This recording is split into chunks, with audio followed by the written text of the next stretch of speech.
Assalamualaikum warahmatullahi wabarakatuh. Apa kabar sobat sekalian? Jumpa lagi di channel Rama teman ini. Kali ini kita akan membahas berita hangat dan masih hangat berbincangkan, yaitu tentang reshuffle yang akan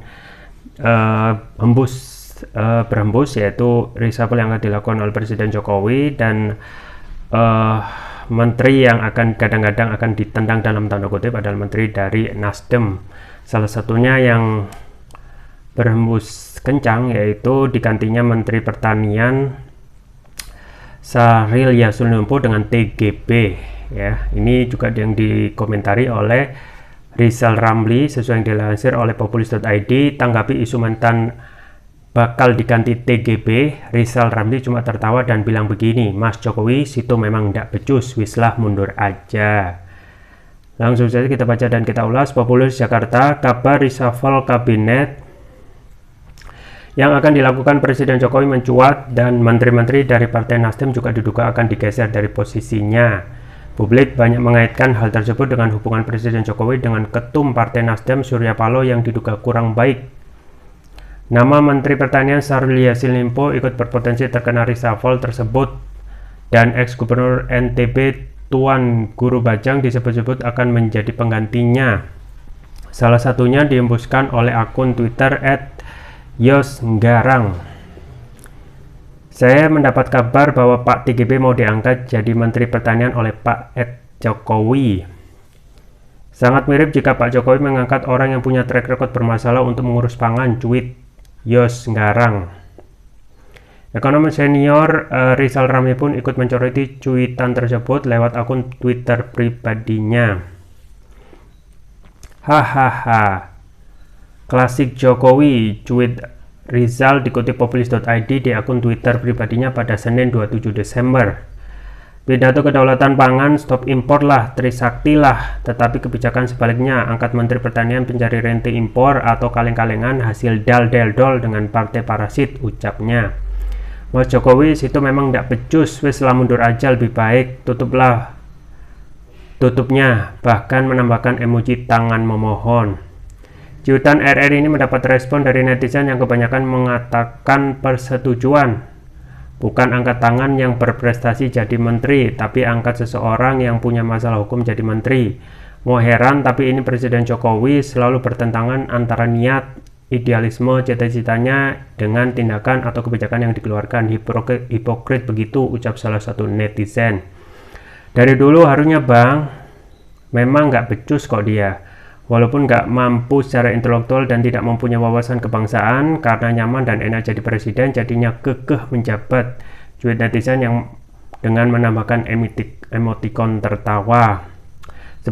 Sepertinya yang bermasalah tidak terletak di menterinya, tapi cari penunjukannya tidak berdasarkan profesionalnya. Buktinya sering bongkar pasang, beda dengan zaman Pak Harto, menterinya terlihat keilmuannya, ucap netizen.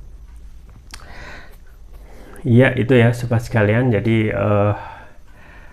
berembus kencang ya, dengan sisa masa jabatan 2 periode atau 2 tahun ya kurang lebih, masih utak-utik masalah menteri yang akan menjalankan kebijakan presiden ya, terutama untuk Menteri Pertanian yang konon ya bisik-bisik tetangga dan juga sesuai yang disampaikan oleh Twitter @yosnggarang kemungkinan akan digantikan oleh TGB Tuan Guru Bajang. Nah, ini memang kembali lagi kalau kita melihat kinerja Presiden Jokowi ya, ada banyak janji-janji yang disampaikan ketika awal masa pemerintahannya, diantaranya adalah stop impor ya. Nah, stop impor ini termasuk juga impor dalam hal produk pangan, itu yang menjadi problem awal-awal pemerintahan pun juga sekarang, bagaimana sering di setiap kesempatan Presiden Jokowi itu sering mengeluhkan ya, bahkan terlihat juga marah terhadap kinerja orang di sekitarnya, termasuk juga kementeriannya yang terus-menerus melakukan impor gitu ya, bahkan cangkul pun itu diimpor. dan juga barang pangan yang lain ya, garam diimpor, kedelai impor, semuanya impor gitu ya. Bahkan hal-hal yang terkecil pun itu diimpor, sampai seragam ya, seragam polisi itu juga diimpor. Dan ini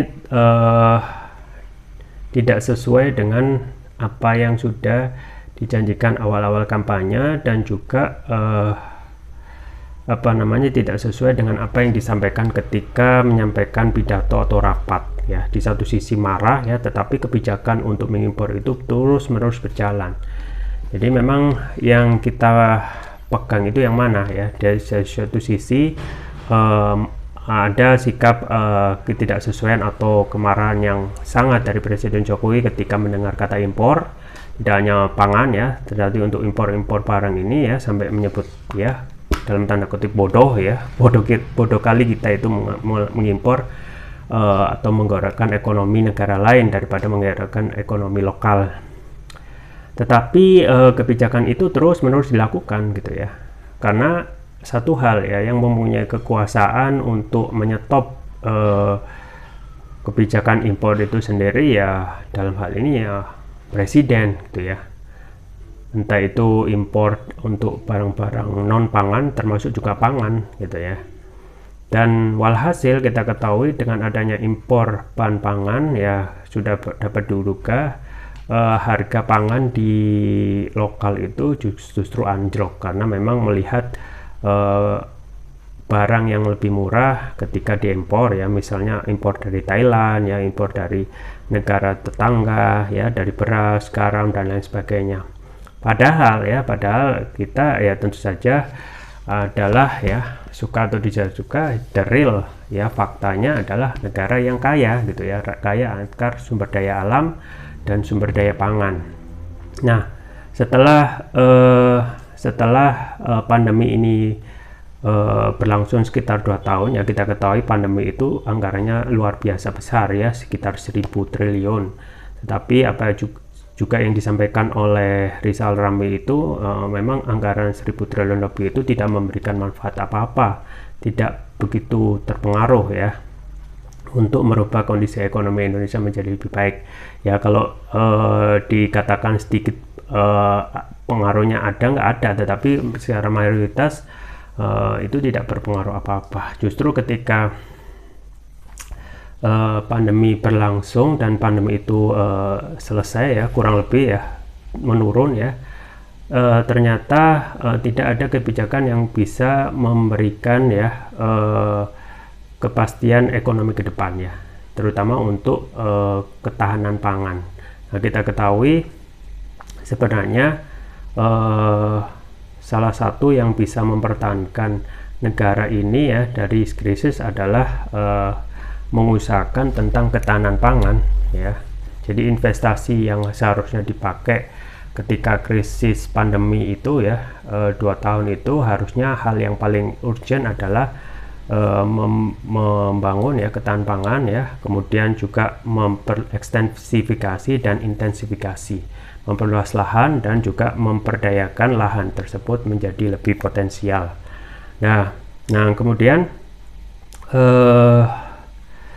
dalam hal ini ya belum mendapat prioritas ya, padahal di saat genting ya, sedang negara krisis, itu yang bisa mempertahankan negara itu bisa tetap sustainable yaitu pangannya itu terjamin, yaitu dari produksi beras ya, kemudian juga sayur-sayuran dan lain sebagainya. Tetapi yang lebih diprioritas justru hal yang sifatnya tidak urgent, dan saat ini belum terlihat ya nampak hasil dari kebijakan tersebut, yaitu dari infrastruktur. Nah, infrastruktur kan memang kita ketahui anggarannya besar, dan ketika kita membangun infrastruktur di berbagai wilayah itu ya belum tentu juga menjadi suatu prestasi ya, karena pertama dana infrastruktur itu mayoritas suka atau tidak suka itu kita tidak mempunyai uang ya, akhirnya juga ngutang ya, mendatangkan investor asing ya. Kemudian yang paling penting adalah ketika infrastruktur itu dibangun adalah faktor substitusi ya. Jadi misalnya membangun jalan raya ya yang dinikmati tentu saja bukan hanya pembangunan fisik jalan raya ya, tetapi jalan raya itu manfaatnya apa? Untuk memperlancar barang dan jasa ya. Substitusinya tentu saja yang dicari adalah barang itu lebih murah ya dengan adanya infrastruktur yang lancar ya, kemudian juga cepat, kemudian juga setelah itu baru memberikan efek bagi rakyat sekitar ya. Jadi itu. Tetapi yang paling urgent tentu saja ketika rakyat itu sedang kesulitan ya, dalam hal ini yang menjadi hal utama tentu saja ketahanan sumber daya pangan ya, sumber daya pangan, dan kita tidak kurang dalam hal jumlah luas lahan ya. Jumlah luas lahan itu ya, kalau kita berjalan dari Jakarta sampai Surabaya itu banyak sekali lahan-lahan kosong yang hijau yang belum dimanfaatkan ya. Jadi kita itu sebenarnya punya potensi luas, tapi potensi luas itu belum tereksplor untuk menaikkan dari segi pertanian kita ya. Alhasil dari periode Presiden Jokowi ini saja gitu ya, tidak ada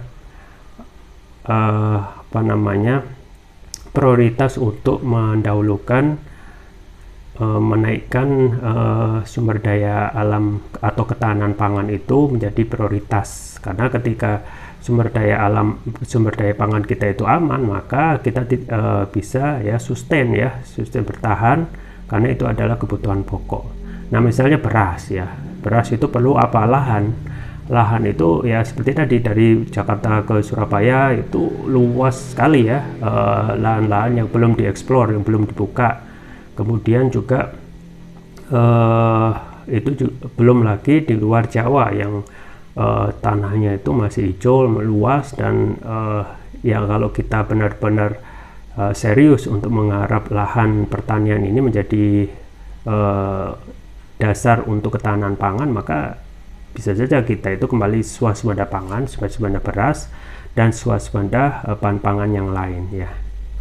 Jadi memang pertanian itu ya satu hal ya, memang perlu adanya konsistensi. Kalau konsistensi ini tidak dijaga dan lebih mendahulukan anggaran APBN untuk hal yang lain, maka salah satu kerugiannya ya akhirnya kita impor terus gitu ya. Padahal ketika kita terus-menerus ya melihat Indonesia ini kaya raya tetapi tidak dimanfaatkan dengan potensinya dengan sebaik-baiknya. Nah, apa yang disampaikan oleh Rizal Ramli ini menjadi pengingat ya. Jangan dianggap sebagai baper ya, diambil baper saja, tapi ini adalah tamparan yang keras kepada pemerintahan Presiden Jokowi agar lebih benar-benar berdaulat dalam hal pangan gitu ya. Ketika kita menyampaikan ke publik tentang kedaulatan pangan, tetapi di satu sisi kita masih menggerakkan kebijakan impor ya. Nah, di satu sisi ya, di setiap pidato presiden juga sering kecewa dengan adanya impor. Jadi tidak bisa dipegang mana yang lebih harus kita pegang ya untuk kedaulatan pangan, untuk mengembangkan potensi di dalam negeri, atau terus-menerus ya memanfaatkan impor yang otomatis akan merugikan ya banyak pihak ya. Petani rugi ya dengan adanya impor. Tentu saja itu akan tergerus dengan harga murah. Yang kedua, tentu saja banyak potensi lahan yang luas itu tidak bisa digarap karena kita tidak begitu serius untuk memanfaatkan potensi luar biasa. Jadi memang ketika sistem ini ya, sistem yang dicari adalah sistem saat ini ya, yang otomatis hanya mengejar rente ya. Karena ketika kita berbicara impor, rata-rata yang dicari adalah mendapatkan keuntungan sesaat ya, daripada lebih menguntungkan memikirkan kepentingan rakyat yang saat ini lagi susah ya. Petani-petani itu susah. dengan adanya pandemi 2 tahun, kemudian saat ini mau pulih ya, sudah ada kenaikan BBM, dan sekarang efeknya baru benar-benar terasa sekarang ketika di tengah-tengah masyarakat itu tidak banyak uang yang berputar. Nah, sekarang kembali lagi bahwa sisa masa pemerintahan Presiden Jokowi yang 2 tahun ini apakah akan terus-menerus dipolitisasi ya, dengan bargaining position antara reshuffle kabinet yang konon itu tidak berdasarkan atas kinerja tetapi pada kepentingan politik, apalagi apa yang disampaikan tentang rencana mengganti Mentan Syahrul Yassin Limpo dengan ex gubernur NTB Tuan Guru Bajang ini apakah benar-benar mengatasi problem pertanian, terutama juga masalah pangan. Nah, ini menjadi introspeksi diri ya, apa yang disampaikan oleh Rizal Ramli ini. Kembali lagi bahwasanya wes mas ya wes mas Jokowi situ memang tidak becus, bisa mundur aja. Jadi ini jangan diambil bubble, tetapi ngambil lebih melihat ini sebagai pelajaran supaya kedepannya ya tidak hanya urusan kekuasaan saja, tetapi lebih cenderung memikirkan rakyat untuk menyelesaikan persoalan-persoalan yang ada di saat ini di negeri ini ya, untuk pangan misalnya, agar masalah impor itu yang menjadi concern itu bisa ditangani serius. Itu saja yang bisa saya sampaikan, semoga bermanfaat. Jangan lupa like, share, dan subscribe. Sampai jumpa lagi. Wassalamualaikum warahmatullahi wabarakatuh.